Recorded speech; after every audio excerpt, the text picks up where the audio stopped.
Hello everyone, in this video I'll show you how to get and use an auto clicker on your iPhone. Unlike Android, iPhones don't allow direct auto clicker apps from the App Store due to Apple's restrictions, but you can still achieve automatic tapping using the assistive touch feature built into iOS. To enable it, open Settings, go to Accessibility, then Touch, and turn on Assistive Touch.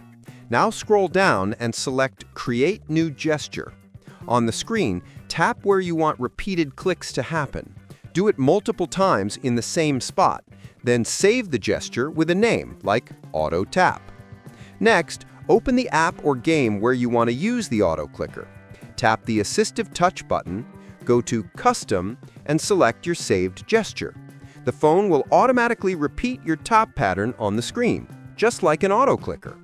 You can even adjust speed or position by recreating the gesture. If you want more advanced auto-clicking, there are third-party apps on the web or through accessibility shortcuts, but Apple may limit them. So for safety and reliability, the built-in Assistive Touch custom gesture is the best and easiest auto-clicker method for iPhone users. Subscribe the channel for more videos.